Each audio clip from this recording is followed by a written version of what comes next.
This is exactly right. Are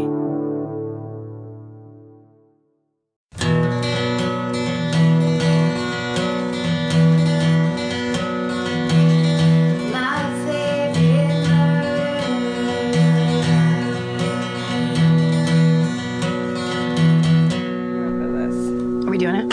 Enough. Let's do it. Here we go. Ready? Okay. Were you a cheerleader? Do I fucking look like I was a cheerleader? Were you? Uh-huh. Yes.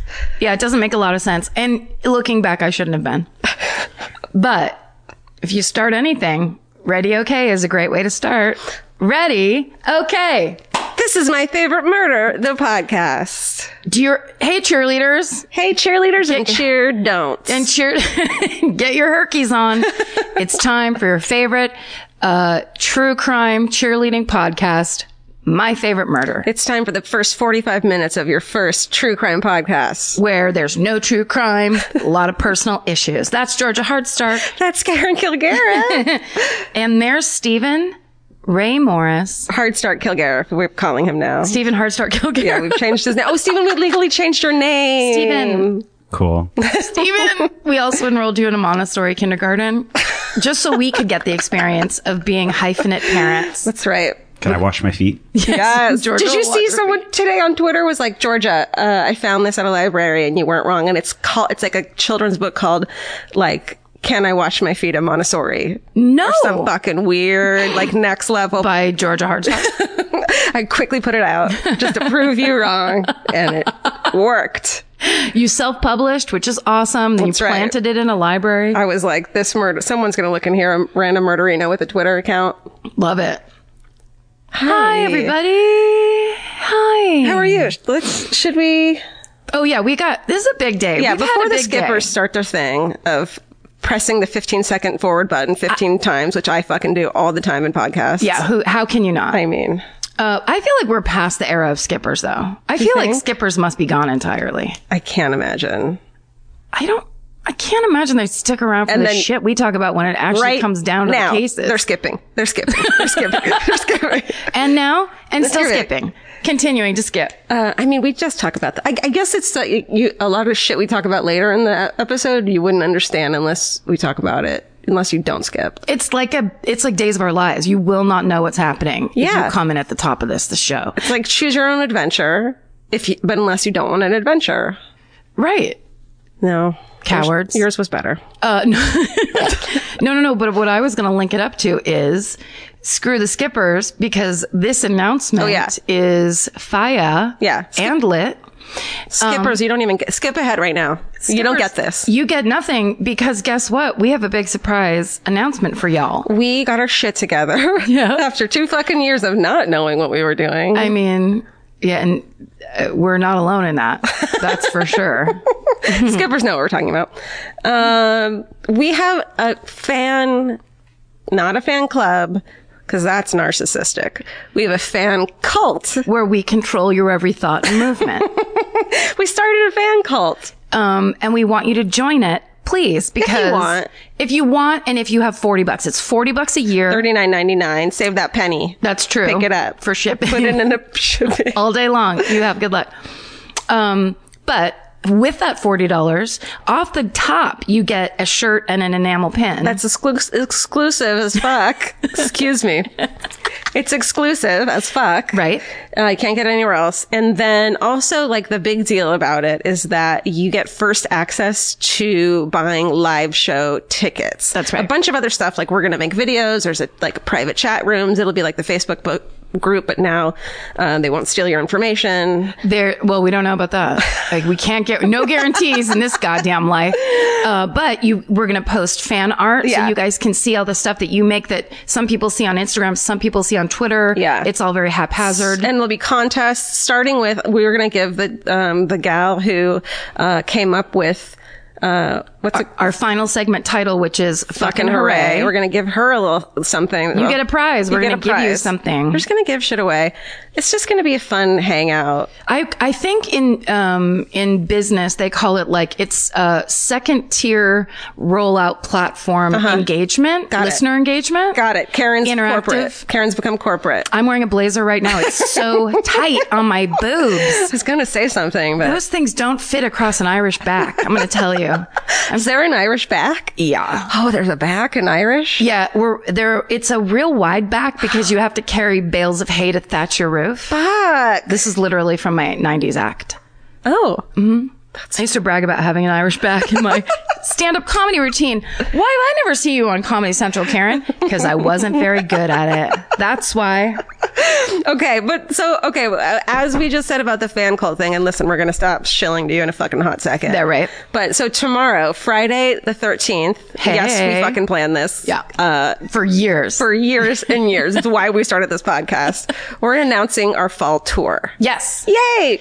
We're going on another one. We're just going to keep touring until you guys don't feel like doing it with us anymore, and then we will gracefully bow out. But until that time, we're going to try to come to all the cities people want us to come to. That's right. So find out if your town is a town we're going to come to on Friday. Yeah. Until we're doing fucking cat cafes and no one's coming and the cats are leaving, then we're going to keep doing this. I feel like if we can get 20 people together, it'll still be worth it. Do you count cats as people? 4 cats, 1 person? I'm not allowed to because I have dogs.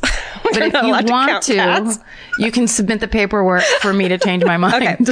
Okay, so we're announcing the tour on myfavoritemurder.com, which is like redone in a beautiful brand new website that also has our brand new merch on it. Yep. There's a lot of new shit, guys. Okay, on Friday the 13th. on that website. Yeah, so check out on Friday the 13th. And see if you're coming to our town. And then over the weekend, you can join the fan cult, which means you'll have first access. They'll give you a password and you'll have first access to the live show tickets. On Monday morning at including 10 a.m. VIP passes. So those might, sell out that way. And then on Wednesday, there's going to be, pre-sale with a password, which will give you for anybody who's like, fuck you and your cult. Which is fine. You can't control my mind. Yeah. I don't have $40. Right. Why are you so elitist? Yeah. Yeah. I think, as the kids say, this podcast has blazered itself. I think this podcast has ripped the back out of its own blazer. Yes. They're cheap Mervyn's blazers. And needs to calm down. I just had a flash of shopping Mervyn's. So anybody that's not from, I think it's California only. Okay. I'm sure there's like equivalents at some place. We'll hear about it. If Mervyn's was in your town, we'd like to know. But Petaluma had a Mervyn's, which is one of the only like larger stores in my town. It's like a mini department store. Right. It's like a mini cheap department store. It was almost like the original Target, but it didn't have cool things to buy. It just had like... just department store stuff though, like a JCPenney. Exactly.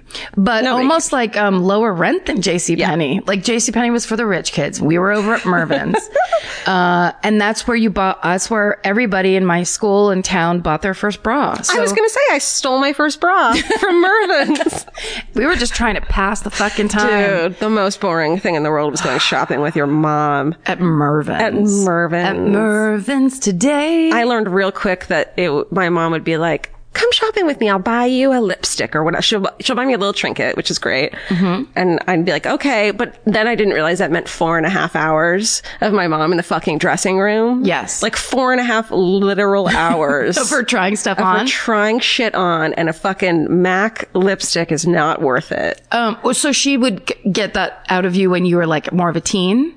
Teen. I think the last time it happened was when I was 16 and had a fucking nervous breakdown on the floor of the fucking... changing room of like the beige changing room at like fucking Bloomies. What was it called? Bloomingdale's. Bloomingdale's. Yeah. Can't. Oh God, I'm sweating. I'm now sweating. What's funny is with my mom, it was the inverse, or she would be like, you need a new blank for school or whatever. Mm-hmm. So we go to Close Time, which was actually down the strip mall from where my Mervyn's. mom worked. Close Time. No, really? She worked at the corporate office. Yeah. Oh, I love it. I told you about how she after a meeting jokingly like kicked her leg up, Close Time thing, but she was wearing a tight skirt and fucking flew out her legs from underneath her and landed on her fucking ass in a corporate office. Did people go crazy laughing? I don't know. She was so I can't see Janet handling that well. I love her, but she's a very formal lady. She's very like always blown out. She's good with like a, like a I Love Lucy style guffaw, I hope so. What's it called? A gaff? A gaff. A stunt fall? I can hear our fucking amazing, awesome tour agent, Joe, yelling at how badly we're doing about promoting this. Wait, are we still in that fucking promotion? We're done. Now we're talking about close time. And there's new merch at myfavouriteMurdermerch.com. That's it. We said that. We have close time. Merch is a different thing. Sorry. Yeah, I don't know. It's there too. But yeah. That's it. Oh, okay. I have a corrections corner. Hold on. I'm telling my close time story. God. I forgot. I'm sorry. Go. Now I can't remember what it was. It was just that my mom would always be like, you can get a new thing. And that we would be in close time for like 17 minutes because I had to look at every item on every rack because things didn't always look good on me. I had wide hips. I had a big butt, big boobs. The fucking Irish back that I just learned about. I had that fucking Irish back early where I was like, what's happening? Yeah. So I'd try things on. I'd be like, I want to wear plaid this and checkered that because it was the 80s. And everyone would be like, no. Sales girls. Truly after like 15 minutes, my mom would be like, Karen, I've been at work all day. We have to go. And I'd be like, you wanted this. I can't shop this way. I can't find my Pat Benatar Love is a Battlefield outfit this way. Right. And that's why you hate shopping today. It is. I was truly scarred. I was reverse scarred from you. I'll go with you shopping. I'm really good at, this is going to look great on you. Like, no, it's not. And you try it on and you're like, oh, you're right. Okay. Can we make that plan in 3 months? Sure. Okay, great. What's going to happen in 3 months? Just personal stuff. You're stopping your compulsion of ripping clothes to shreds in clothing and slapping stores. Whoever's in the dressing room with me just to slap out. She likes to bring a pair of scissors to clothing stores and just absolutely shredding everything around her, and she doesn't want me to know about it. If I try something on and it has like a weird bump or the buttons don't close, I'll just cut it up with large scissors.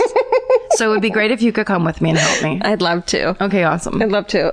Corrections corner. Corrections corner, please. Just real quick. Remember how I kept yelling about, just call 911. Just call 911. Oh, yeah. All these people, all of these, probably one person who works at 911, yes, emergency services was like, can you please tell everyone not to call 911 for non-emergency things and instead to find their non-emergency police number? Actually, not only is that a great point, program. I have it. Yeah. Is that what you were going to say? Yes. Go ahead. Sorry. No, please. Program your non-emergency police station phone number into your phone. That's right. Says police, so you can hit it as fast as 911. Mm-hmm. But you're not clogging up. Fuck. Have you ever called 911? No. Wait, no, yes, I did. When the Gap that I worked at in San Francisco on Market Street got robbed, I had to call 911. I couldn't tell them what streets we were on. I couldn't give them a specific address. And basically what these guys did was just really fast shoplifting, and they pushed our security guard over as they left. Aww. So it was... So like grab and go kind of a thing. It was a grab and go that it doesn't, I don't think, really count as a robbery in a major metropolitan city. Mm-hmm. So they were kind of like, yeah, I guess call us back if... call us back. If you remember if they had a knife or something. Exactly. It wasn't really a true emergency. Okay. All right. What about you? I've called on car accidents. Oh. And maybe a couple, a girl I lived with. This is not funny. I don't know why I'm laughing. I lived with 5 girls one time when I was 20, and one of them locked herself in the bathroom and proceeded to have a seizure. Oh no. I'm yeah, it's not funny. Why am I laughing? It's pretty crazy. Maybe it stresses you out to tell me, a person who has seizures, about that story. Yeah, or maybe I'm traumatized from it. But everything was fine. But you didn't see it? She was fine. It was bad? No. Was there a bloody mess? No. She was fine. My thing is I'm always afraid. Yeah, you can't, that's a thing that happens. She was embarrassed and wanted to hide it. Exactly. We could all tell. And had to kick the door down. And so she's like, can I please privately slam my head against the tile? Yeah. I don't want to seem ugly in front of my friends. That also happens when people are choking. People always, if they start choking, they get up from the table and go to the bathroom. Shut up. Which you should not do. If you're choking, stay around people so someone can give you the Heimlich maneuver. Oh, I'm so scared of choking. Have you ever eaten something alone and then you're like, the way I just laughed when I was chewing, I should have choked on that and died? No? I don't think a lot when I'm eating alone. It's a blur. There's a lot of noises and light crying. Speaking of being alone, this is my other thing I wanted to tell you. Okay. Okay, this is what's wrong with me, and I feel like this is a safe space. Everyone listening has been there. I'm listening again to the audiobook of I'll Be Gone in the Dark by Michelle McNamara because I can't fucking get enough of it. Yep. And I'm listening to it as I fall asleep at night. Dude. Yeah, I know. As I don't fall asleep at night, I should say. So like last week, I'm trying to fall asleep listening to it, which is like the woman's voice who reads it's like really it's really soothing and monotone. But the writing is so deep and you're like in it and I can imagine everything. And so I'm like imagining someone breaking in and how they would do it, which is really, I don't want to challenge anyone, but it's kind of fucking hard in this apartment, right? No. And I'm laying next to Vince who's sleeping. And then I remember that he's leaving the next day for 4 fucking nights and I'm going to be alone doing this. Oh, So the next day I texted my dad and I, a 37-year-old woman, had my daddy fucking stay at my house while my husband was out of town. Did you so scared. really? Yes. That's incredible. Well, that's a testament to how amazing that book is written. But you know what's really funny, and you'll feel less alone? My sister's best friend, Adrian, who's like my sister, who has been a listener since episode 1. And then I found out she was a murderino. Like we both were like, wait, what? And we've known each other for 20, She's awesome. well, now 40 years. Good God. But she called me specifically to say, I'm halfway through I'll Be Gone in the Dark, and I am freaking out. She goes, Karen, I have read every true crime book there is. She goes, I've never given a single shit. Nope. I've plowed through all of Anne Rule. I've done it all. She goes, I don't understand what's happening. I'm laying awake at night. I am scared shitless. I can't stop thinking about how fucked up this guy was. She's like, do you think he's still alive? Like we were having this conversation where she's the coolest, most. Well, she's in Northern California too. That's right. That would scare the shit out of me. But he's down here if he's alive. You think so? Yes. Yes, for sure. Why? Because that's the last place he killed. I keep going through my head being like, go through your head of jobs and what would he be that would make sense of why he was in those specific cities. So I keep going through jobs and I keep going through like, maybe he was a teacher, maybe he was a teaching assistant, maybe he was a pilot because there was an Air Force base in Irvine when I was a kid, like, which comes up in the book. And because there was also one, where, like, I think in Carmichael, right? Or Goleta, too. There was, like, read the book. My God. So crazy. Listen to it. I feel like everybody has. Yeah, we're all I done. thought you were Steven just turned his notebook over, and I thought he was holding up, like, a cue card. That's called Will Be Gone in the Dark. He's like, you got the fucking name wrong. You assholes. You are so stupid. What if it just said, they caught him? They caught him. Guys, it's happening right now. Georgia, it was your dad. Georgia. You invited him into your house. No, but it is such a good book. It's like, and what I said to Adrian is because she is so good at boiling it down. There's no extra writing. But also it's not sparse.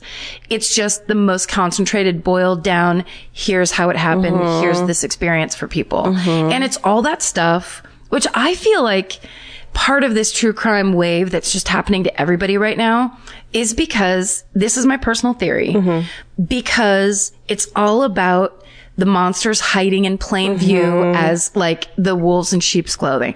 I'm obsessed with that thing where we are now starting to see our government crack apart.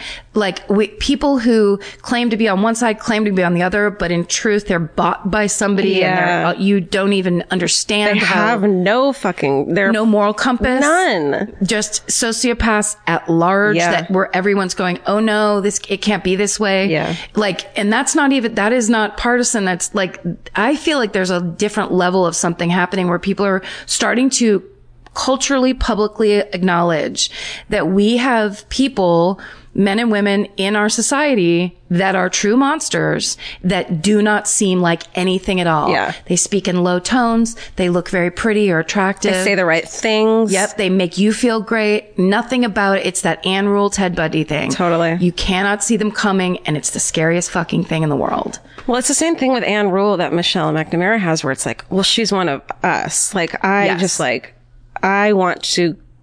I finish listening to it, I want to go have coffee with her and talk about it. She's just so, she's herself just so, and you can tell how, like, the book, she describes how obsessed she is, and I totally fucking get it. We totally get it. Remember in the book when she talks about getting that big, crazy amount of files that they've kind of like snuck out of the building? One of my last conversations with her, she told me about getting the mother load. It was at a patent show I was on. She was in the dressing room and she was like, we just got this thing. And I just remember it was a very brief conversation. And also I want to say this. It's not like she and I were best friends. I don't want to try to portray that as we had some amazing relationship. I just knew her. We had this conversation. I just remember her like total excitement, but also it was this thing of like now we have 30 times more information. And now we're really going to start to get into something. It was so fucking nutso. When I was listening, there's a 3-part podcast called I'll Be Gone in the Dark that talks about how the book was made by everyone, kind of key players in it. It's really good. And for a moment I was like, I know he doesn't know me, but I wonder if Patton kept those boxes and if I could have one of them. Just one. Yeah. I just want one. Yeah. I wonder if Billy Jensen has them or the kid. One of the researchers. He's the best. He's the researcher we called the kid. He's the best. Yeah. Okay. Anyway. What else do you have? This is very important. We found this out from people on Twitter. No, Steven and I have started a band. Small foreign faction. Yes. No, this got sent to us as a story, I believe today on Twitter. I haven't seen it. And it's so amazing. So of course, on the minisodes, we've read a bunch of stories about people finding things in walls. That's been a whole conversation, that we've been having. Then there was that story that came through that's incredibly tragic of a woman who fell into her wall and then her body was discovered years later. That story came through. A lot of people sent it to us. We didn't really talk about it because it's just pure tragedy. Totally. And it's such a suffocating, terrible feeling. Literally. But then this one came through today. Okay. The headline of this story. Oh no. Mystery monkey mummy surfaces in Dayton's demolition. No. Whoever wrote that fucking, what is it called? Alliteration? No. Yeah, but also what do they call them? The headline? Yeah. That's not what I meant, but then you said, I'm like, yeah, that's what it's called. Okay, let me read this to you. Okay. So this happened in Minnesota. Okay. Minnesotans long knew Dayton's as a store with just about everything. And it's proving even more so. Oh no. Tim Nelson wrote this, by the way. So Tim, hi, Tim. You're just doing a great job. We're only 2 sentences in. It's proving even more so as crews demolish the interior of the iconic downtown Minneapolis store for redevelopment. The latest, a dead monkey. What? Quote, we don't know a lot about this monkey, but I can say that there was a monkey found during renovation. What? We continue to find a lot of pieces of history like this in the Dayton's project as we redevelop the building. What's historical about a monkey? Unfortunately, this was one of the recent discoveries. Crews had previously discovered a wallet long ago stolen from an employee in 1969 and found during demolition of a wall. Oh, that's fun. Demolition workers submitted a photo of the dead monkey to the Facebook group Old Minneapolis. So go join that. So a bunch of like old ladies who were like, oh, it's on old Minneapolis. They're trying to enter stuff on Facebook. Like, how does this work? That was a robot grandma. I don't know why I said it like that. And longtime customers, employees respond with tales of pet shop on the store's 8th floor and a monkey that went missing in the 60s. Can you imagine how depressing a 1960s fucking pet shop on the 8th floor of a department store it was? Imagine you're in a department store, like Mervyn style, but it's the 60s and they're like, oh, you can buy a monkey there too. Yeah. Do you need a bra? Do you need some plates? No, it's happy. It loves department stores. It loves a cage. It just loves 2 feet of room. We really don't know the story or the origin behind this find. There are a lot of ideas and theories right now, but none that we can say we understand to be true. I bet they're funny. Oh, wait. Interestingly, Robbinsdale Mayor Reagan Murphy says he may know the riddle of the monkey. Ooh. My dad once stole a monkey from a Dayton's display back in the 60s. What? They decided to bring it back after it shat all over my dad's friend's bedroom while they were at school. It says the word shat in this newspaper article. Explain my face right now. Georgia's baffled. Horrified confusion, I would call it. Yeah, that's right. You just don't know what's going on. They returned it by letting it loose in the store. That is probably this is probably that monkey. He just outed his dad so hard. It's hilarious. And now they're having a huge influx of leasing inquiries. Congratulations, everybody, at the Dayton's renovation. That's the best fucking story of all time. I am baffled, and I love it. I wonder if it's shat all over that room, they released it in the store. The manager gets there the next morning, it's shat all over the store. He takes the monkey, he strangles it with his own hands, sticks it in the wall. I don't think that... Can a man overpower a monkey? No. Scratch his fucking eyes out. Monkeys are 10 times more powerful than people. Second question. Why is he in a display? Don't put live animals in a display and a fucking pet store on the 6th floor, everyone. Yeah, but remember when like Melanie Griffith's mother, Tippi Hedren, had her own tiger? Yep. There was some weird shit going on in like the 60s and 70s with people and like exotic pets that couldn't actually be controlled. For sure. Goodbye, everybody. Let's go we're going to go look it up. See you later. Don't laugh into your coffee mug. Don't laugh into your KCRW coffee mug. Now it's a horse. Click clock, click clock. Karen turned into a demon horse. Click clock, click clock. Listen, I look and listen. I put some extra oxygen in the air for us tonight, so we get a little wacky. Hi, everybody. With America's #1 meal kit, HelloFresh, you'll get easy, seasonal recipes and pre-measured ingredients delivered right to your door. All you have to do is cook and enjoy. HelloFresh makes cooking delicious meals at home a reality. From step-by-step recipes to pre-measured ingredients, you'll have everything you need to get a wow-worthy dinner on the table in about 30 minutes. Say goodbye to endless grocery store trips and takeout. HelloFresh has you covered. There's something for everyone, from family recipes to calorie smart and vegetarian, and fun menu series like Hall of Fame and craft burgers. HelloFresh has more 5-star recipes than any other meal kit, so you'll know you're getting something incredible. HelloFresh is flexible and it fits your lifestyle. Easily change your delivery days, food preferences, and skip a week whenever you need. Break out of your dinner rut and make deliciousness part of every week with HelloFresh. I love that even though HelloFresh is super easy and they make it really basic and like straightforward, you still feel like you're cooking this like incredible home cooked dinner. And that makes me feel good about myself. And that instead of just ordering takeout, I'm actually making something and preparing something at home. And that just, it feels good. So for $80 off your first month of HelloFresh, go to HelloFresh.com/murder80 and enter murder80. It's like receiving 8 meals for free only at HelloFresh.com/murder80, promo code murder80. Goodbye. Who goes first tonight, Steven? On this lovely, hot evening. Steve? Shit, I don't know either, Steven. I think I went first last time, didn't I? Yeah, well, last week was Skylight. Skylight Books All Be Gone in the Dark event. Well, I had to talk first. You talked the most. I was like, I am not joining in. 100% no. That kind of sucked because Pat and I have known each other since we were 23. Jesus. So, and you're yeah. what now, 30? Yep. Can you tell by my extremely large neck that I'm only in my early 30s? Yeah. So I was letting you guys do it. I mean, plus I was sitting there with between the two of you, and I'm like, I'm not gonna. I used to go watch you guys fucking perform when I was 20 at Largo on Fairfax, and just be like, oh my god, like I'm not gonna add anything to this conversation. As if we'd let you. I mean, if anyone's ever hung out with comics, you know that it is like an elbow throwing verbal joust. And it's not whatever I have to say is not worth that skinny little elbow of mine. So wait, so either we can do who wants to go first, or we can try to remember who went first the week before. What would you rather do? What would you rather do? I don't care. I honestly don't care. I want to go first. Do it. Can I? Yeah, of course. Just because. Yeah. Look. Listen. I had a can and a half of sparkling wine, so I can tell a story still. Yes. All right. Okay. Karen. A can and a half of sparkling wine.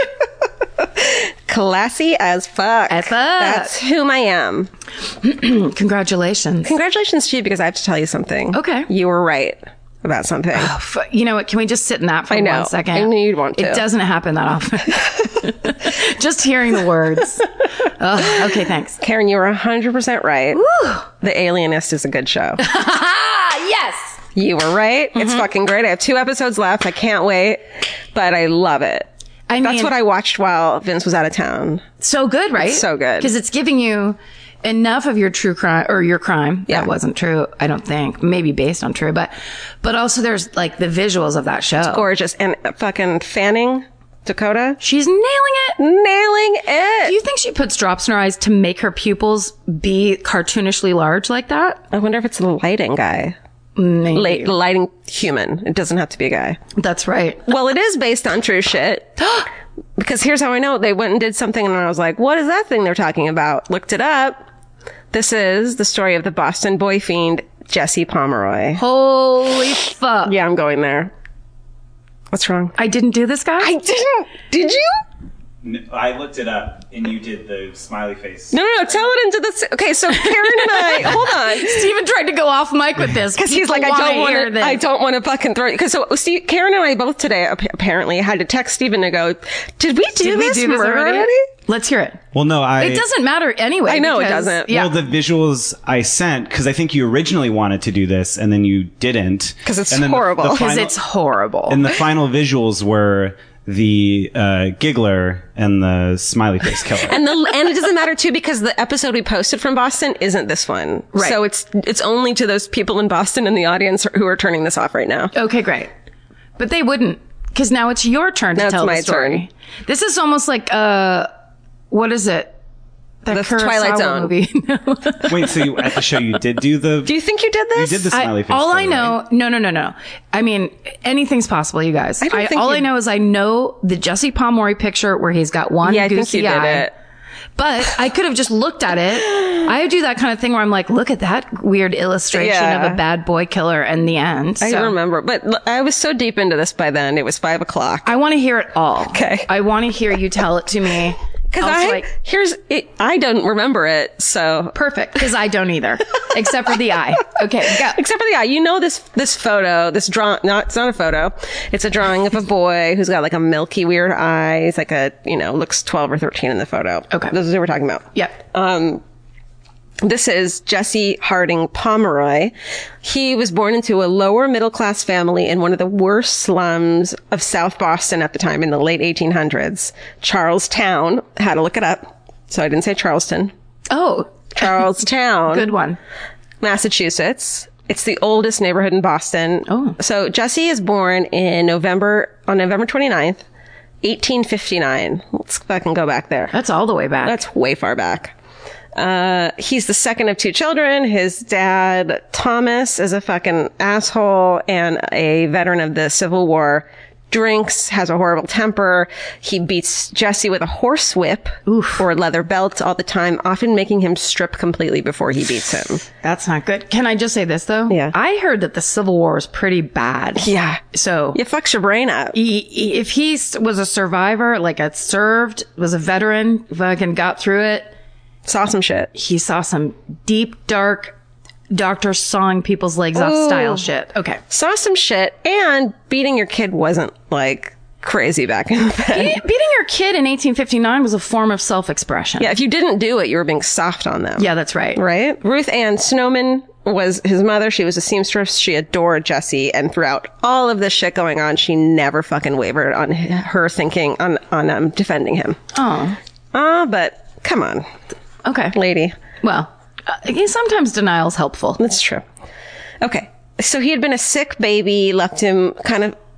There's all these different accounts of what... Okay, here's what I'm going to tell you I found that the most times about what was wrong with him. Okay. Because there's so many accounts. It said that he was sick as a baby, which left him scrawny and frail. But it also said that he had a large body, oversized body, huge fucking head. His dome was like banana size, like so large. Had some large, like weird features. I just watched the Andre the Giant documentary last night. So I'm like picturing his hand holding a fucking beer bottle. When it looks like a Barbie toy in a big hand. Bless his heart. How sad would it be if you had a huge body, but you were still scrawny? Yeah. That sucks. Maybe his head was normal size and his body was scrawny, so it looked like he had a giant head. Maybe he was a gray alien. Anyway. Maybe he was a psychopath. Scrawny and frail. It's reported that, quote, many people, according to some accounts, including his father, it said, could barely look at him without a shudder because his right eye, maybe due to illness or a reaction to a smallpox vaccine, one thing says about an accident. It's just hard to tell. Ooh. I'm sure a historian's yelling at me right now. He had a thick white film covering his pupil. So he had one white, milky, like marble eye. Got it. Might have had a cleft palate. He was. I just want to say really quick, that just made me think of Jimmy Pardo and his smile train. You know, Jimmy Pardo on Never Not Funny podcast. He does all this, like, every year he does the podcast-a-thon, and he raises all this money for Smile Train. And Smile Train goes out and gives anybody that can't afford the surgery to fix it, they go fix them. That's the most gorgeous thing I've ever heard in my life. It's very, very cool. It's very sweet. Okay, sorry, I just wanted to say that. No, slightly positive thing. Can you just every page add in a fucking a positive thing, please? Because this is a really depressing story. This is a bad one. Yeah, but I'm doing it. Okay, do it. So everyone said that there was something wrong with Jesse, that he wasn't quite right. He got bullied and teased a lot at school. A neighbor said that at 5 years old, and here's where I lose all fucking sympathy, Jesse stabbed a cat and threw it in the river. Oh. Goodbye. If he had a bad eye and a cleft palate, he had a shitty time at school. It's in South every single Boston, goddamn day. I agree. You're right. Every day in South fucking Boston, he got teased mercilessly. Shitty. Yes. This was back when bullying was again, like beating your children. Celebrated. Yeah. This isn't the way it is now. Yeah. So, and pets also disappeared from their home all the time. That's a bad sign. Mm-hmm. He was a loner. He never played or really spoke with other children in the neighborhood. Maybe because they fucking bullied him. Maybe because they were assholes. Yeah. He preferred to spend his time alone reading dime novels. His favorite was a series based on a man named Simon Girty. He was a renegade white dude amongst the Shawnee Indians, and they all went on on frontier settler massacres in the 1780s, and they made a fucking like serial dime store novels about this dude. Yeah. He was on Native American side. Yeah. Wow. And That's like massacred. Shit. Yeah. Which is like something they talk about in The Alienist. That's exactly right. Oh, it's so creepy. Oh, so they took pieces. They must have. Awesome. Off of this. Okay. Here we go. Okay. And the stories are full of blood and sex and gore and wars and battle and crazy shit. And this little kid is reading this stuff. So it's like video games now. Like, did it do it or did it not? We don't know. Or us with Stephen King. I mean, right. I read Stephen King way too young. Yeah. Yeah, but that wasn't real. It was like campy and kind of... I wish someone had told me that. Oh, shit, Karen. Wait, so you didn't know cars can't talk? I've been trying to light shit on fire with my eyes for years. I know. That's why you get headaches. My dad actually used to say that when I would get mad. He'd go, "Don't give me those fire starter eyes." Oh, shit. Okay, so Jesse's first reported attack took place in the Boston suburb of Chelsea, which was across the river from where they lived. He goes over to Chelsea. Jesse had just turned 12 years old. Oof. He's a fucking baby. He's a baby. It's around Christmas time of 1871. And Jesse somehow entices a small boy named Billy Payne to come with him to a remote area. And as soon as they're alone, and don't worry, I don't get too detailed. Okay. Jesse forces the child to take off all his clothes, just like his fucking dad does. And then he ties him up and takes a rope and flogs the child.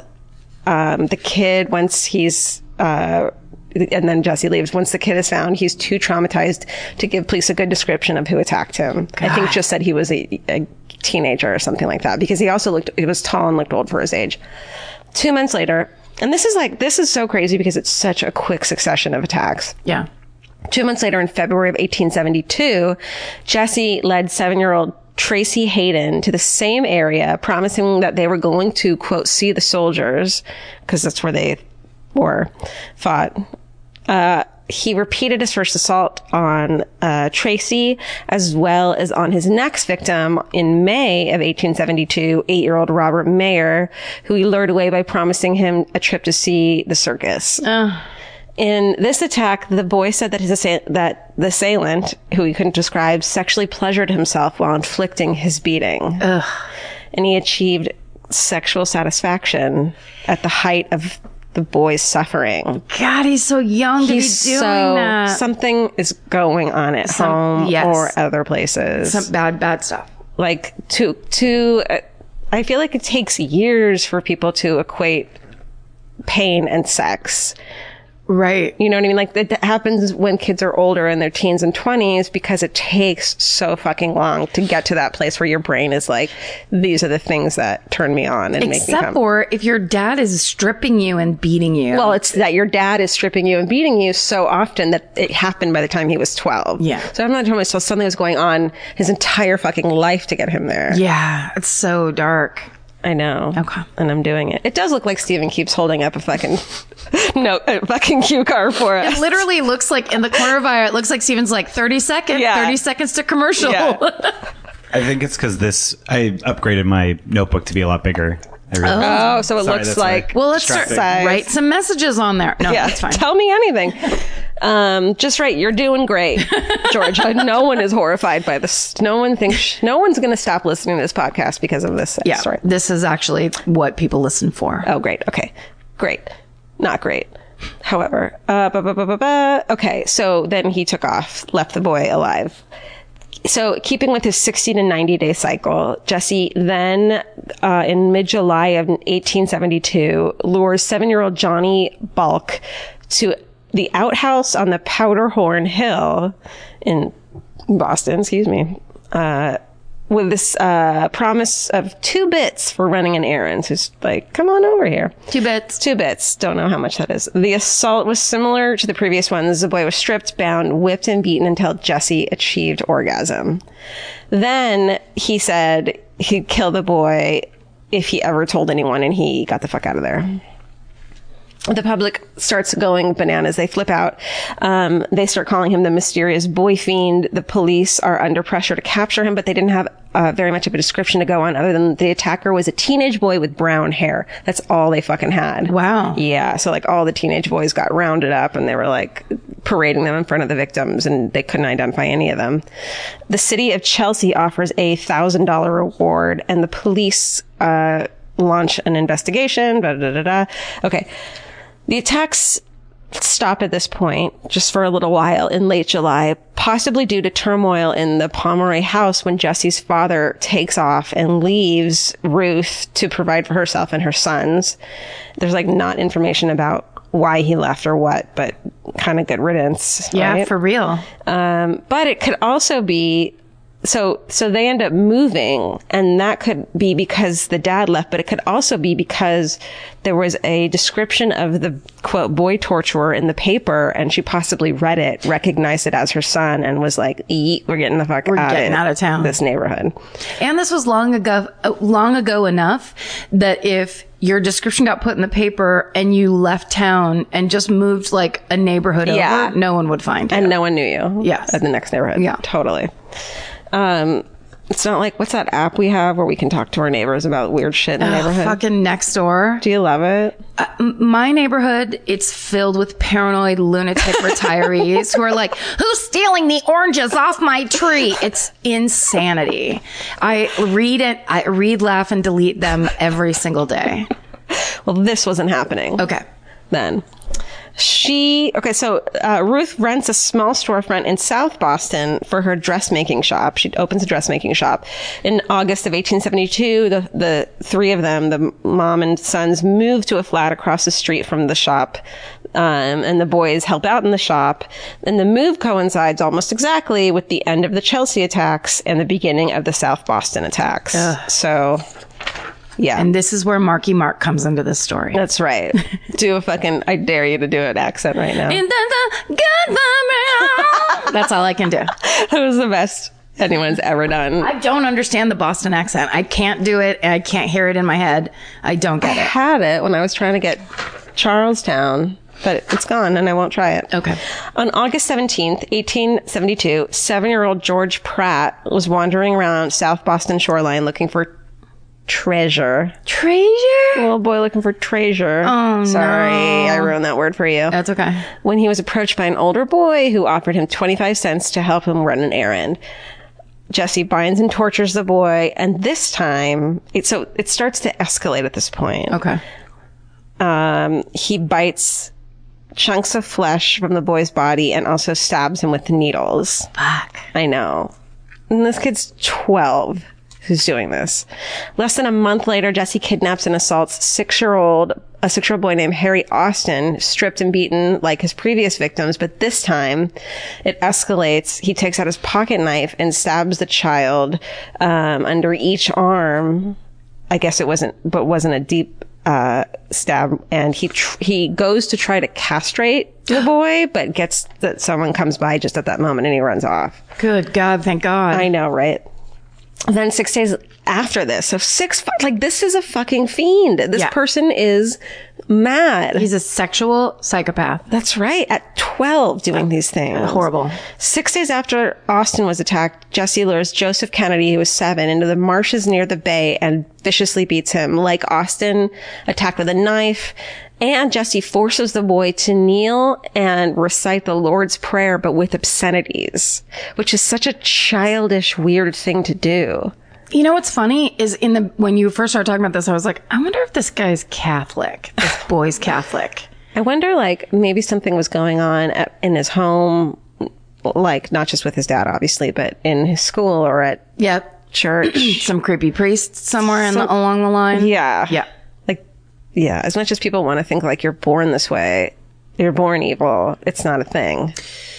I mean, if he's a sociopath, he wouldn't care if he's hurting people, but it does. If you don't become you're not born a sociopath. You become a sociopath. No, I think you're born a sociopath. Is it nature or nurture? Let's decide right now. Let's debate it. Let's debate it. Woo! Let us know what you guys think, please. In a forum on the My Favorite Murder fan cult. Let's all scream at each other about nature versus nurture. Constantly cross-promoting and selling. That's right. Also, real quick, I have you can buy detergent from Amway from me if you just DM me. I'll sell you some detergent. Great. Boop, boop, boop, boop, boop. Good lead. Okay. 6 days later, like the fact that he thought that reciting the Lord's Prayer but with obscenities was like part of the torture shows what a child he was and how off his understanding of, I don't know. I have to say, to me. When you just said that fact, it kind of made my heart race a little bit. Oh, because it's like, you're going to get, like, you can't fucking say the swears during the Lord's Prayer. The boy refused to do it. Yes. Yeah, that's very, like, that's so taboo. It's like a consecrated, that's not the right word, but it's a holy thing. It's like you're talking to God. So it's like you're saying, fuck you, God. Oh, no. Which is not allowed in 1860, whatever. Can you sample that track of Karen saying "fuck you, God" and just put a fucking hard techno beat and then send it to her school that she went to, her Catholic school she went to? Vibrations. Fuck you, God. Oh my God, that would be amazing. Oh. This is not funny. Okay, no, it's not. 6 days later, 5-year-old. It's actually stressing me out. I'm sorry. Are you okay? No. I mean, because it's bad. It's bad. I know. No. Go ahead. Okay. Stressing in a good way. 6 days later, a 5-year-old boy named Robert Gould was found lashed to a post near railroad tracks in South Boston and he told about an older boy who lured him to the remote area with a promise to see soldiers. And then when they were alone, the boy stripped him and beat him and slashed him. And this kid, Robert, was finally able to give the police their first good lead in the case after all these victims. He described his attacker as a large boy with an eye like a white marble. Oh, okay. I wonder why none of these other boys, he must have hid it from them somehow. I think they were really traumatized too. Yeah, I guess that's true. I don't think they could talk about it, maybe? Yeah. Who knows? So horrible. The Boston police, so then they're like, great. They fucking conduct a classroom by classroom search of the Boston school system. They even go to Jesse's fucking school, but somehow they didn't see him. And then for an unknown reason, maybe guilt, maybe toying with them, who the fuck knows? Maybe he was 12 and wasn't thinking the way we think. On his way home from school that day, Jesse walks into the South Boston police station where detectives are sitting and questioning the victim, Joe Kennedy. Joe spots Jesse from across the room, and in the meantime, Jesse's like, for some reason, like, bad idea, and is like fucking crab walking out of there. Yeah. But fucking Joe Kennedy is like, that's fucking him, and starts yelling at that's him. And so the police grab him. Okay. A few other victims were able to identify Jesse as their attacker, including one from the Chelsea neighborhood who exclaimed, "That's the boy who cut me." Shit. Later that night, during questioning, he confesses to all the crimes, and but he later recants all of that. But he is arrested, and due to his age, he's sentenced to the state reform school at Westboro for the term of his minority, 6 years. Oh. So he's 12 years old, and they're like, "You did all this horrible stuff. You're going to reformatory school." Okay. That's it. The end. No. Unfortunately. Do you want it to be? No. Jesse is a star inmate. He applies himself to his studies, but of course he's bullied by the other children. And his mother is like, hell fucking no, he didn't do it. And she hardcore petitions for his parole. And it's confirmed before he even spent 2 years there. So Jesse, he's now 13, is quietly paroled into his mother's custody on February 6th, 1874. These pieces of the story are coming back to me. Like the thing in the police station where I'm like, I think I did do this at a live show. I think you did. But my brain is such that it's also a very new experience where I'm like, he did not get parole. Did you do it at New York? In New York? I don't fucking know. Who cares? Let's just talk. I know. Let's just talk. That's what our podcast is called. That's now. what it's about. Let's just talk. We love talking. Okay, so he's paroled. And then on April 22nd, 1874. All right. This gets bummer. Okay. So, I mean, not that it hasn't been. 2 boys playing in the marshes between South Boston and near South Boston. Say it. Savin Hill. Spell it. Savin. Oh. Savin? Savin or Savin. Savin Hill. Or a third option that we could never anticipate. That's not spelled the way it sounds. Right. Or, yeah, it's 7. Okay, go ahead. They discover the body of a young boy lying on his back in the mud. Oh. I know. So little boys find a dead little boy? Yeah. Police are summoned and the boy is identified as Horace Millen of South Boston. He's 4 years old. I know. I'm sorry. His throat's been cut and his body had numerous stab wounds, around 33 total. Whoa. He had also been sexually mutilated. Fucking poor little Escalation. Yeah. Police found footprints nearby that led back to a wharf a half a mile away. And there, they follow the fucking footprints and they're like, hey, anyone around here see anything this morning? And a bunch of witnesses recall a young teenager walking around with Horace. The 2 boys, the teenager and Horace, then jump from the wharf. The older boy helps his little companion down.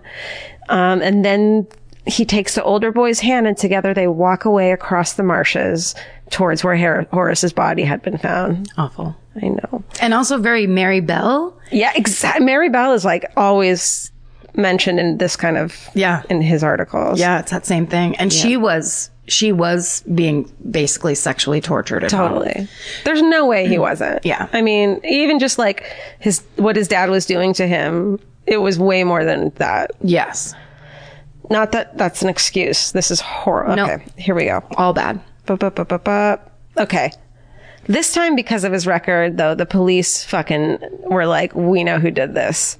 They arrest Jesse at his home where they found blood on his clothes, scratches on his skin, and the sole of his boots matched the imprints left on the sand.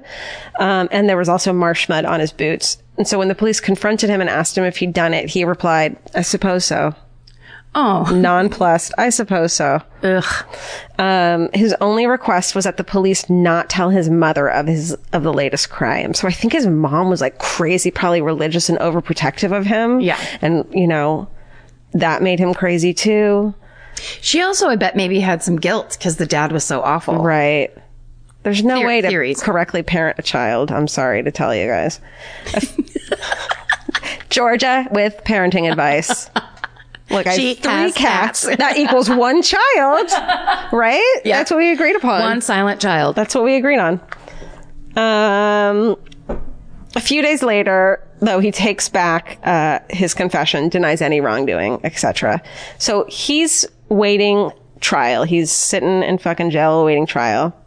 And Ruth Pomeroy, his mommy fucking dearest, she continues to voraciously insist Jesse's innocent. She's forced to close her dress shop a month after Jesse's arrest.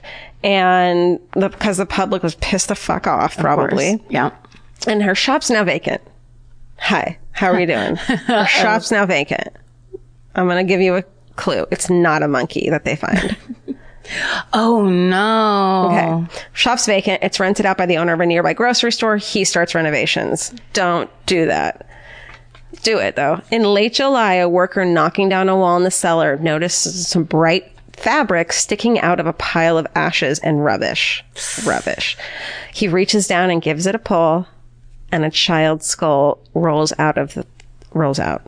Ugh. And the scream could be heard 4 blocks away. For decades. Ay. The police were summoned. They're not called. They are summoned. They're not, because there's no phones. The police have a long letter written to them that they received 2 months later. A tin can is held up with a string. And police are like, a line of children yelled down the street in what's that called? Telephone No, formation. It's not called that, though. Yeah, when you whisper into people's ears. Yeah, but there's no such thing as a telephone, so it's not called that. Yeah. Is this pre-telephone days? Isn't it? I don't know. Someone assigned a telephone person, email us. A telephone scientist. We'd love to hear from you. Is that a thing? Email us. There's going to be some person. Actually, I am a telephone scientist, and you're correct. Like, it's going to be some sweet email. It's going to be not what we deserve. My name's Jan Edison, and my great-grandfather was Thomas Edison. Do you want a tour of the... Because everyone who emails us is nice. Like, we don't deserve how nice everyone is to us. No one attacks us. Never. Everyone's like, we think you're great. We get what you meant. And we forgive your stupidity. Here's the facts that you should be saying. Oh, God, we're so lucky. Okay. But police are pretty sure who the skeleton belongs to. Because earlier that year, on March 18th, just 6 weeks after Jesse got out of that reformatory before his first murder of Horace, 9-year-old Katie Curran had disappeared while running an errand in the neighborhood of the dress shop. The cops had searched the entire neighborhood, including the Pomeroy store, but stopped searching when another kid in the neighborhood told them that they'd seen a girl matching Katie's description get into a buggy with a strange man. Oh. Plus, they were like, Jesse likes boys, so... Oh, right. It's not his MO. Right. So, but Katie's mother identifies the clothes that they found as Katie's, and an angry crowd gathers around the block, so they take Mrs. Pomeroy and Charles, the brother, into custody for their safety. Yeah. They end up being there for like 6 fucking weeks. Whoa. Because people are just like... They had it. Yeah. Yeah. And they needed to be witnesses in the trial, too. Jesse confesses to Katie's murder. He tells the chief of police that Katie had gone out that morning to buy a school supply thing, but had gone into Pomeroy store by mistake. She had asked Jesse if they had one. He was manning the counter alone. Remember how she was like, you guys got to work here? Yeah. He lied and told her there was a store downstairs. And then he said that when she went downstairs, quote, I followed her, put my left arm about her neck, and my hand over her mouth. And with my knife in my right hand, I cut her throat. I then dragged her to and behind the water closet and put some stones and ashes on the body. So fucking crazy. It's so bad. And it is reminding me of The Alienist. Like, yeah, it's so parallel. It's amazing. Well, they go and interview him, remember, in his solitary confinement to try to find the killer in the show. That's right. Remember, that's why when I he's found on that chain, and oh my God. Yeah. That's right. Yeah. Guys, watch it. But Katie's body did show signs that he had done more to her than he said. There'd also been stab wounds and mutilation, much like the Millen kid. Later, when asked at an inquest why he'd done it, Jesse said, I don't know. I couldn't help it. It's here, he said, pointing to his head. It is here, he said, while he pointed at his head. You said that twice because I said to underline it. It's here. And that's not a quote. It is here, which is so awkward. Okay. That's how people talk back then. I know. Especially in Boston. Very proper. Okay. Boop, boop, boop. Okay. In December, Jesse's tried for the Millen murder, and people are like, how the fuck did this happen? I guess this was not a normal thing. There had never been a boy serial killer before. He's the first fucking one in America. They wanted to know why he committed such atrocities. Tons of experts were hired, and they all hypothesized what was wrong with him. But people also, were like, it's crows. Back then, no one knew what the fuck was going on. It's the telephone, and that person was a witch and got drowned. That's right. There's no such thing as gas lamps they're trying to put into our homes. Exactly. There's no such thing as telephones. You're a witch. They ultimately, though, didn't think he was insane, just evil, and had no feelings for his victims and felt no remorse for any of his acts, which we all know that now. Come on. And Ruth continues to fucking be like, he's innocent. And she was even like, Katie's body was put in the cellar after she left the store by someone else to like frame her kid. She just wouldn't fucking buy it. Honey. I know, sweetie. The jury convicts Jesse on first-degree murder with a recommendation of mercy because of his age. So they could have recommended death by hanging, but they were like, he's fucking 14 at this point. God. And so, but then the judge was like, nope. I sentenced him to be fucking hanged. Yep. Hanged. Everyone freaked out and was like, you can't hang a child. And so eventually his sentence is commuted to life in solitary confinement. Oh, yeah. So on September 7th, 1876, just 3 months shy of his 17th birthday.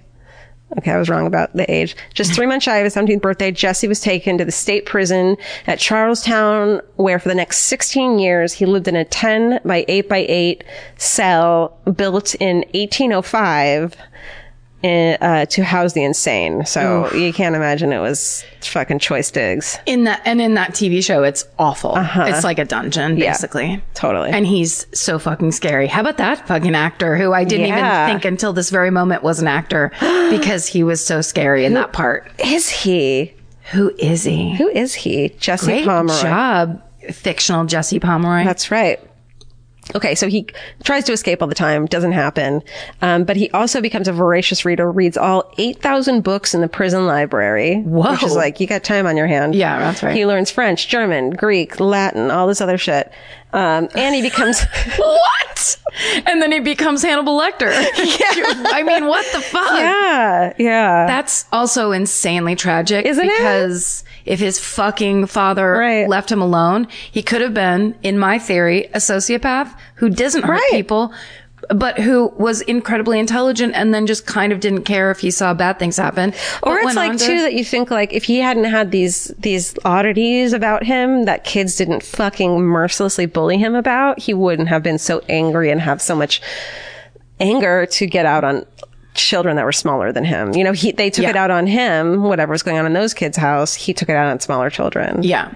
But the difference is, like, teasing and being mean is one thing, but what this guy did was, like, he's a psychopath. Totally. Yeah. I mean, between home and school, though, he never had a moment of not being... Because they didn't just tease him. I'm sure they beat him up and shit. I'm not defending a fucking serial killer. No, I know. But you are arguing nature versus nurture. I am doubling up on my birth control tonight because I am never having fucking children. Just take 2 extra. It'll be fine. I do think nature versus nurture. I think nature and nurture, but I don't think you can have... all right. Anyways, you'll read about it in the forum.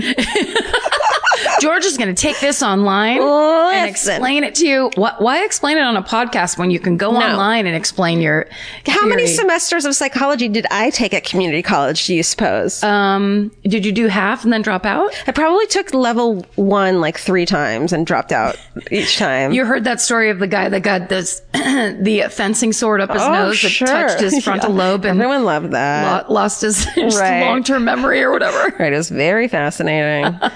Phineas Gage. Okay. Is that him? Yeah.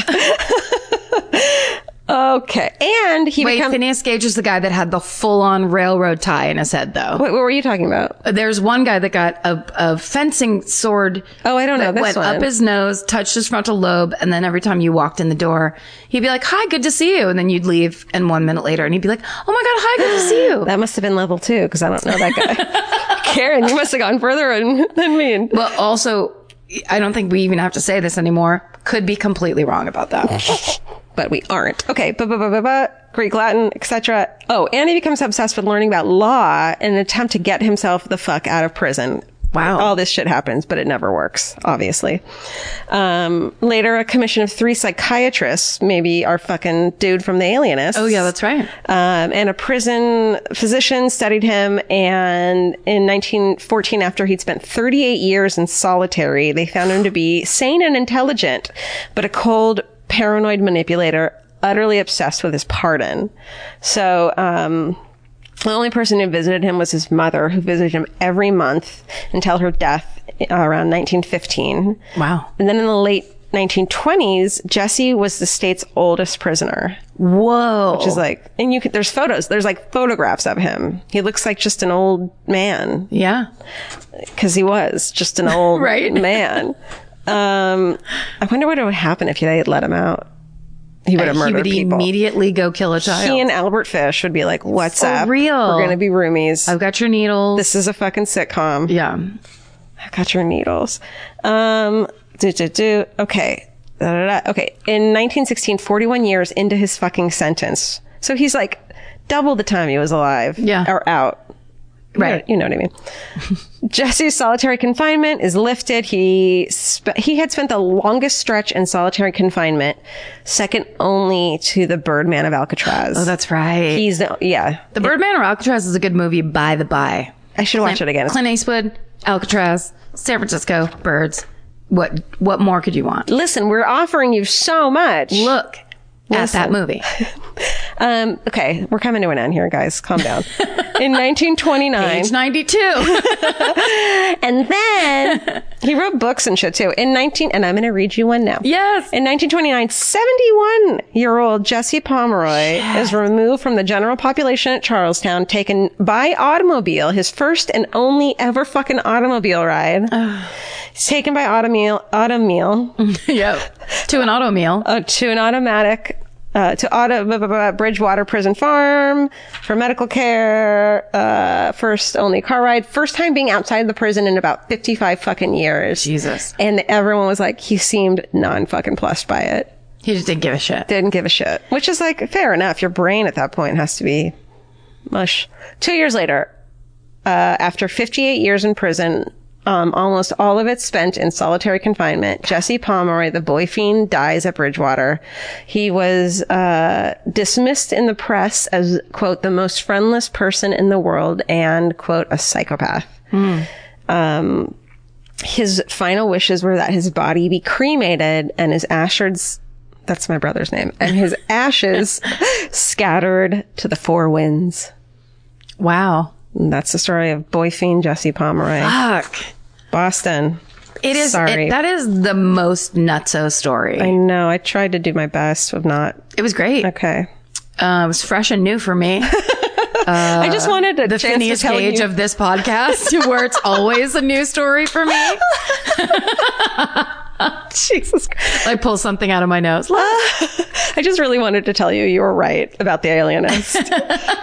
I kept going back to that. I'm like, why are you doing this story? It's so horrible. And it's like, Karen will like the start of it. 100%. Oh, I like the whole thing. But also because I feel like those are the stories I like to talk about the most because A, it's long ago. So we don't have to be as sad as we normally feel. Right. Even though it's awful. And then there's that interest of, like the way things were set up. This was like probably right when like police forces began, or it's all that kind of stuff where everyone was learning. And I'm sure no one was going to go, oh yeah, 12-year-olds killing these kids. Sure. Like no one there. I'm sure they were like, a wolf is loose in in Boston. I mean, I didn't get into how fucking bananas the press went over this at the time. It was unprecedented. And I think stories like this and fucked up stories like the Candyman and shit are like important because you can't just like, you have to, this exists and this is what happened. And you have to, I don't have to tell you exactly what he did to his victims, but it's a crazy fucking story and it's a real thing that right. This is a human condition, exactly. even though it's extreme and rare. This is something human beings can do. Yeah. Which people have been in denial about. Right. Which years. is why we're obsessed with true crime, is that we can't believe that humans are capable of this. So we want to know as much as possible because we're so confounded by it. Yeah. And so you can't skip over the really, really worst ones because those happen too. I mean, you can if you want. People are tuning in for that shit. Nobody wants that. Everyone's like, tell me the worst, please. Well, I was just thinking like all the people who are like, I have a baby, boy, and I can't listen to this stuff. And I'm like, all right, well, I have 2 baby nephews. And I want to know about this shit. I'm fascinated. It horrifies me. We all know babies. Quit bragging, everybody. Oh, please put that on a shirt. We all know babies. Look, quit holding your baby friendships over my head. I like what I like. Enough. Oh, wow. Mine is another one of these stories, interestingly, that's so famous. I had to contact, as we said, had to contact Stephen because I was like, how do we not do this yet? Yeah. And as I read it, I was like, I could hear your voice saying it. Yeah, so yeah. I was like, I could be making a huge mistake. It's the story of Issei Sagawa, the Japanese cannibal who walks free. Do you know? I don't, and I know if I would have known if you'd done this. Get ready to fucking scream. On the night of June 11th, 1981. By the way, Stephen helped me with most of this research with the chronology. Thanks. Today. Thank you, Stephen. But then I also watched the beginning of an amazing documentary from Channel 4, Britain's Channel 4, a channel that makes incredible documentaries for TV. And there was a really old one that they had made about this guy, and it was called Excuse Me for Living, which is the name of one of the books he ended up writing. That's a great name. Isn't it the best? Mm-hmm. But then when you find out what... I don't want him to own it. I know, it's so good. But it really goes crazy in depth on his side of things and kind of like whatever his experience. But it's really, really fascinating and really well put together and very old. It looks like you're watching footage from like the 50s. I love it. The older the better, because then they can't shit doesn't get clouded and facts don't get unfacted. Right. Yes. Let me hear. I don't know anything about it. Okay, cool. Also in this documentary, there's British people from what look like the 70s. Always a joy. There's people named Colin with wiry, crazy hair that's going over to one side. The eyebrows. Yes, there's a lot of eyebrow action, a lot of tweed. Love it. Highly recommend. Okay, so on the night of June 11th, 1981, 25-year-old Dutch student Renee Hartveld was studying at the Sorbonne in Paris, and she arrived at her classmate's flat thinking she was there to help him translate some German poetry for him. Never trust a German poet. Major. There you go. She met the small, quiet 32-year-old Japanese student in one of their classes that they had together. She noticed he was isolated at the French university. He seemed awkward. He was slightly odd. He was very small. He was 4'9". Wow. So she felt compassion. Him being alone in a foreign city, she could empathize with. So when a group of her classmates made dinner plans, she invited him along. She's a sweet baby angel. Right. They had a long conversation that night on a full range of topics. And overall, for everybody, it was a success. So soon after, he asked Renee for help translating the German poetry that he had been struggling with. So she went over to his apartment to work on it with him. Go to a public place. Well, she thought they'd already hung. I know, but I'm just saying, never. He was very small. She's like, he's pocket sized. There's no threat. Public place. So the first night she goes over to help him translate his German poetry, the night ends very abruptly and oddly. He sent her a letter saying, sorry about everything last night. Can you please come back over tonight? I really need this help and I would really appreciate it. Okay. So she goes back over, and that's the night of June 11th. Okay. she feels like she gets that this guy might be uncomfortable, maybe uncomfortable around women, or whatever. So she's like, it's fine. She goes back over. She sits down at his desk, which leaves her with her back to the room. And as she is looking over the homework that he needs help with, he walks up behind her with a gun with a silencer on it and shoots her in the back of the head. Holy shit. He immediately faints. Oh my God. When he wakes up, he has sex with her corpse and then tries to eat her because it turned out he was not a awkward 4'9". He was 4'9". Oh. But he was not a tiny, powerless, awkward little man.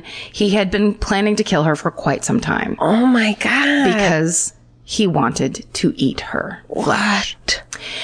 The man's name was Issei Sagawa, and he had a lifelong obsession with cannibalism.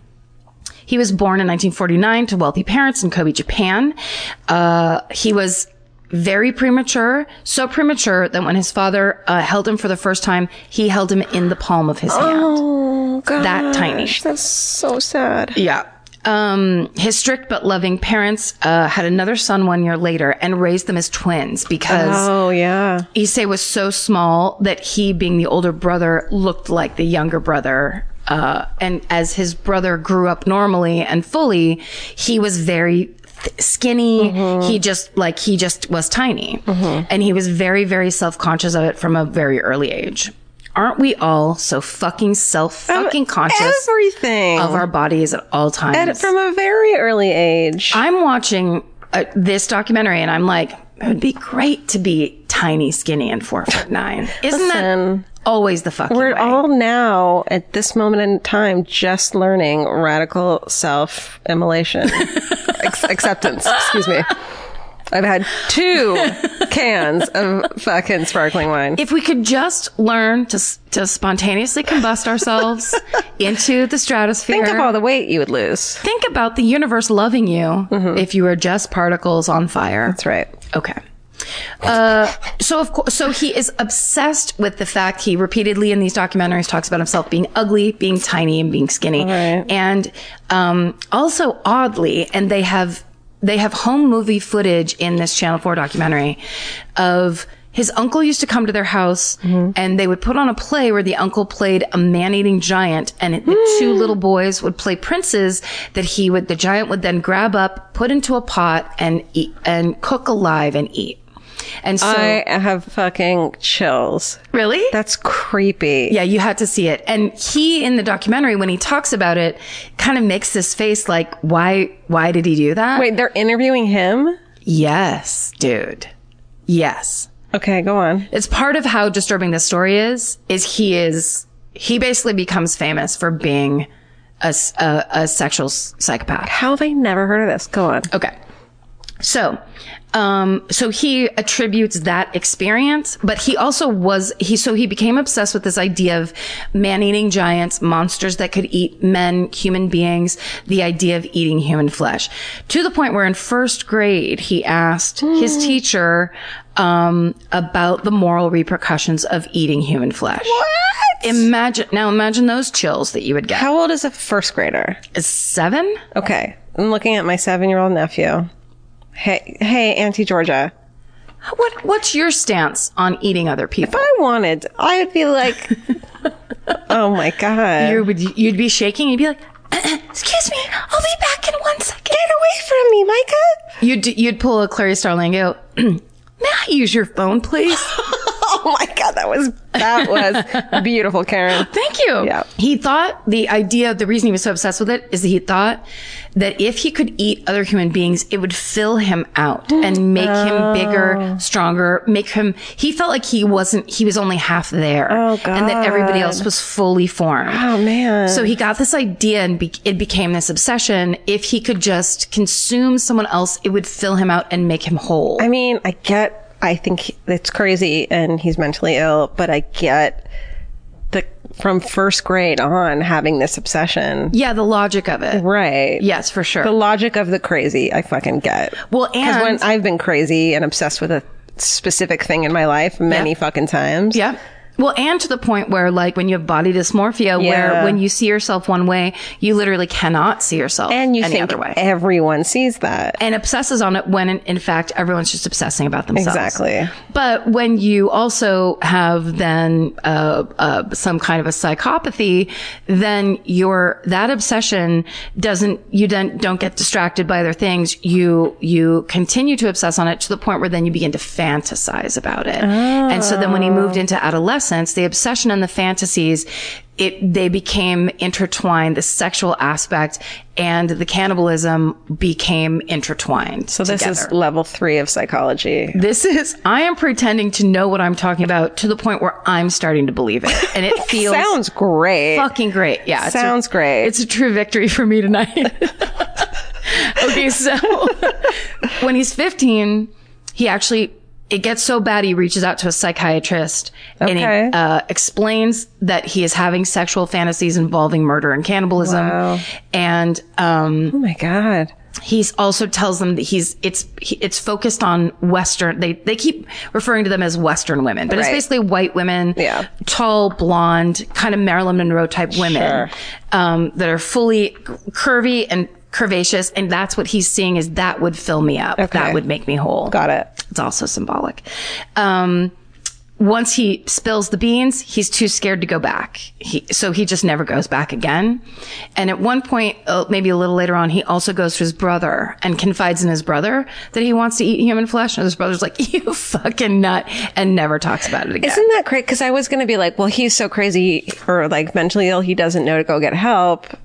But then he fucking did. Yes. Like when I am starting to obsess about a thing, I know to go to a psychologist or a psychiatrist. Right. He did that. No, he did. He actually, and he was young too, which is really hard. Yeah. It's hard when you're younger to be like, I'm going to get some professional involved Probably in any of this. In the Japanese culture too. Yes. That can't be a big thing, right? I don't know, but I'm saying yes, very authoritatively. I bet someone will very nicely correct us. Hopefully. Okay, so it's not until he's 23 and he's still living at his parents' house that he finally acts on these obsessions. A young German woman moved into the neighborhood and he sees her and he's like, this is my chance. He starts obsessing on her and he's obsessed with biting her butt. Okay. So one night he breaks into her apartment. He only has an umbrella in his hand. He's wearing a Frankenstein mask. But remember, he's 4'9". That's scary. It's horrifying. He goes into her room. She's asleep. And he's standing there trying to figure out what to do first. And his knee touches her leg and he wakes her up. So a tiny Frankenstein with an umbrella is standing next to her bed. She starts screaming. He freaks out. He goes to run away. She grabs him by the hands and wrestles him to the ground and calls the cops. So the cops come, they arrest him. What the fuck? On attempted rape charges. But then Issei's father is very rich and has a big, influential, fancy job. So the father pays off this German woman to drop the charges. So she takes the money and she's like, see you later, alligator. And nothing else happens. Except for they send him to a psychiatrist again. Okay. But like this time now the whole family knows. Yeah. He goes to the psychiatrist. The psychiatrist gets downloaded on all the shit that's going on with him. And the psychiatrist comes back and tells him or his parents or whatever that he is a sexual psychopath and extremely dangerous. Oh my God. They're like, thanks a million. And they do nothing. Later days. So 5 years later, in 1977, Issei moves to Paris to pursue his PhD in comparative literature at the Sorbonne. I mean, I didn't graduate. I didn't finish community college. And I'm not a sexual sadist. Both of those things are true. Yeah. Two truths and a lie. Let's hear that lie. That's crazy. Well, also, he is clearly very high level intelligence. Yeah. So there's so much going on. Okay. So I don't feel bad. Yeah, don't feel bad at all. Okay. He's surrounded by, now he's in Paris though, surrounded by the objects of his sadistic, murderous fantasies. Everywhere he looks, there's these big, huge, comparatively Western women that he has been spending all of his young life in Japan obsessing over and thinking about and rarely seeing. Now he's fucking smack dab in the middle. Oh, shit. So, in 1979, he basically he's of course still thinking about it. He's like, he wants to do it. He knows he has to. It's his obsession. Then in 1979, the American actress Jean Seberg commits suicide in her car in Paris, and it's right near his apartment. And so he sees that as a sign that now it's time to start committing, basically to make his fantasy come true. No, it's not. Yeah. So throughout that year, he started hiring sex workers to come back to his apartment, but he never had the guts to do anything out of control in any way that anybody reported or anybody knew about. But then one day, Renee Hardfeld walks into his classroom, and he is immediately obsessed with her. He thinks she's beautiful. He starts drawing pictures of her, and he begins to plan her murder so that he can eat her. Oh my God. So we skip back to the night where he shoots her. He faints. Poor babe. When he comes to, rapes the corpse. Oh. Then he tries to tear her flesh with his teeth. Oh my God. But it doesn't work. He can't do it. So he leaves and he goes and buys a butcher knife. What the fuck? He comes back to his apartment, and over the next 2 days, he cuts her up and cooks some of her flesh. Oh my God. And then on the night of June 12th, like basically 2 days later, he takes a cab carrying 2 big, huge, heavy suitcases to a place called Bois de Boulogne. I think I'm pronouncing that right. Gorgeous. Thank you. It sounded right. Boulogne. It's a public park, okay, in Paris that has a big lake. And his plan, it's 8:30 at night. His plan, he's going to take these 2 suitcases that have her cut up body parts in them and put them into the lake. No, honey. But he doesn't know that there's a restaurant lakeside. Oh, shit. So as he is struggling with 2 huge, heavy suitcases, trying to pull them down to the lake, all these people witness him. They're like eating their fucking chicken Diane. And they're like, look at their French onion soup. Tiny Japanese man. And their baguettes. That's right. And they see a tiny Japanese man struggling with 2 suitcases, to the point where he struggles for so long to get them down into the water. He finally gives up near the edge of the lake, lays down on a bench, and goes to sleep. When he wakes up, he sees an old man opening one of the suitcases. No. When the old man sees what's inside, he starts screaming, and Issei gets up and calmly walks away. Holy shit. And disappears. How the fuck have I never heard of this banana story? Isn't that crazy? Yeah. I have heard like large, swaths? Yes. It's because I was waving my hand over my head. You were like doing a paintbrush. I've swathed it, but I never knew these fucking nutso details. Yeah. So he just fucking hightails it out of there slowly, which just creeps me out. Yeah. So they basically, all those witnesses call the police. The police, they all say, yep, we saw a cab drop this guy off. He tried to do this, whatever. They find the cab driver. The cab driver is like, yeah, I assumed I was taking him to the train station because he had these 2 huge suitcases. And they're like, what's his address? So they go to his address. He's walking out as the police are walking up, and he just immediately confesses to everything. So he's just arrested and taken in. The fuck? But then the police have to go up into his apartment. And what they find up there is the grisliest, grossest scene. There's more? Yes, because he'd cut up her body. No. And so there was wrapped up body parts in his refrigerator. And there's cooked body parts on plates on his kitchen table, along with a plate of peas. No. Like, it was like he had set up this whole dinner, and he had been like kind of, eating for days. Oh my God. So he is held in prison in Paris, but his rich father, gets him a high-powered attorney. He comes in front of the Judge Louis Brugiere, I think, accent aigu, and that judge declares that anybody who would prepare in advance to kill someone could not be mentally sound. And so he believes that Sagawa is suffering from advanced dementia, and he orders him to be confined indefinitely to the Henri Collin Asylum for the criminally insane. There's no trial. So while he's in the asylum, Japanese writer Inihiko Yamota, hopefully, interviews him about these crimes and about his life. And they have a bunch of conversations, talk a bunch, and eventually they turn all of that into a biography about Sagawa called In the Fog. And when that biography comes out in Japan, it fucking sells out nationwide. Holy shit. What the fuck? But since no murder charge is ever brought against him in France, the French authorities end up deporting Sagawa back to Japan. And he's sent to a place called the Matsuzawa Hospital. His father's forced to resign from his high-powered job. His mother attempts suicide. No. So this, of course, is horrible for the family. Sure.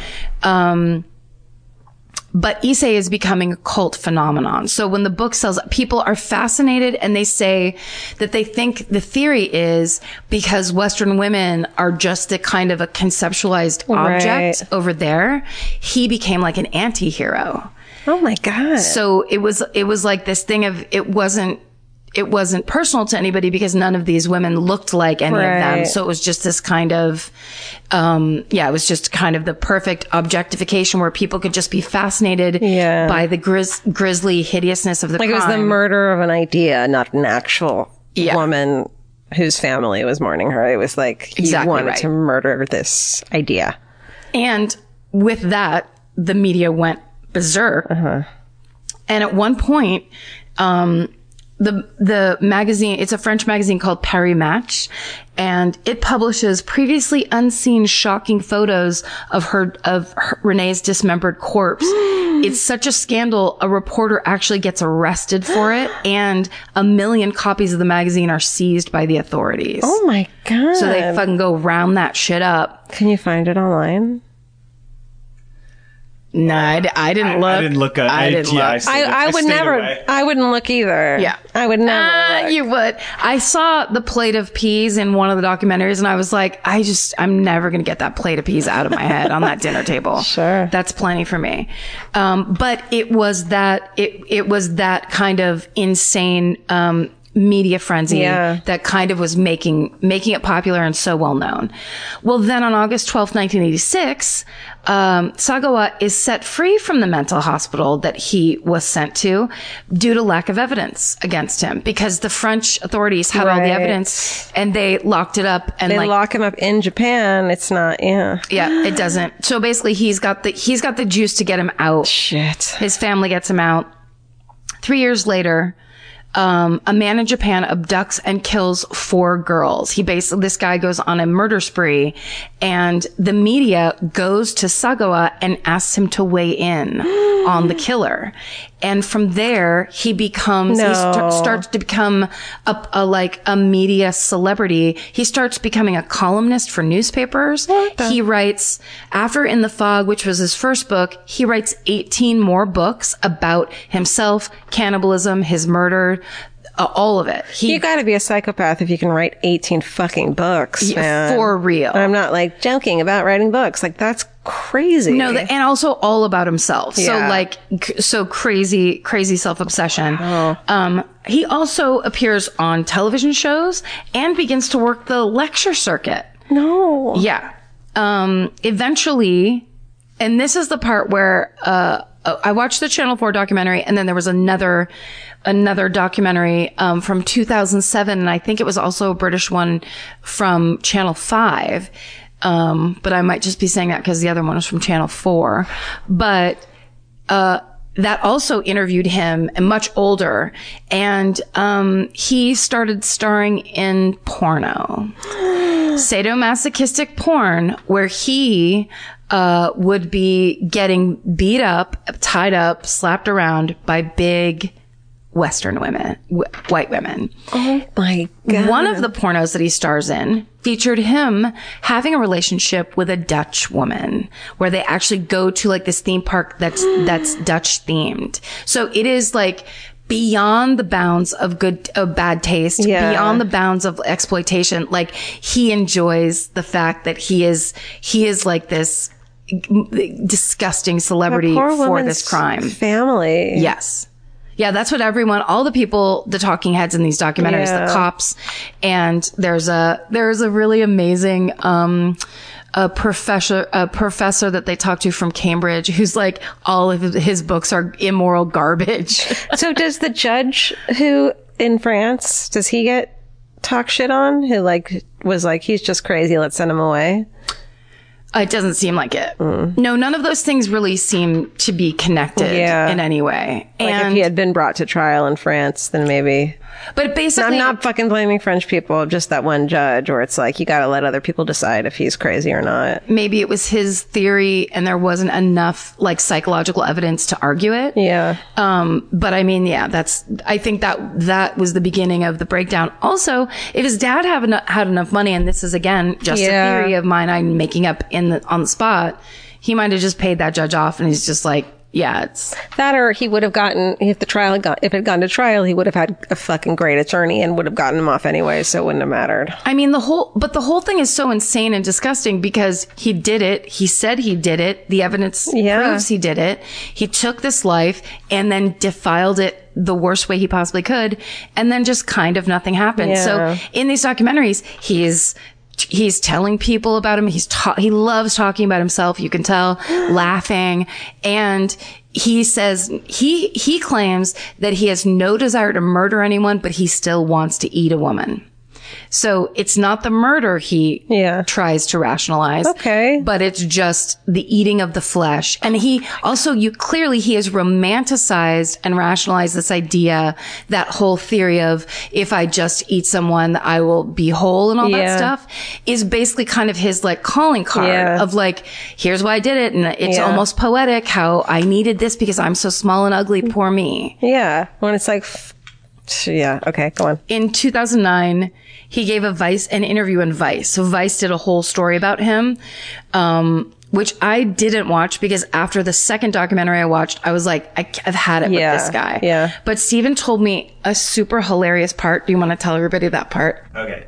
So yeah, when I was reading or looking at this interview, the part that really stuck out to me was the interviewer at some point, I think like a third of the way through, he said, I'm just going to plot ahead with these questions so I can get the fuck out of here. That's how creepy this guy is. Oh my God. And at the beginning of the Excuse Me for Living documentary, it's really beautifully and amazingly shot. He's getting a haircut, but he's just staring into the camera as someone cuts his hair. And I swear to God, he doesn't blink for like 2 minutes. Oh my God. It's really, really fucking unnerving and very strange. I don't want to watch it. I want to see a photo. Yeah, you have to look at it. But when Steven sent me that text, I was just like, holy shit. Like he must be so much even more up his own ass after, because he's still alive. Yes. He's still free. Both his parents died. He's fucking famous. Yes. He doesn't have any money.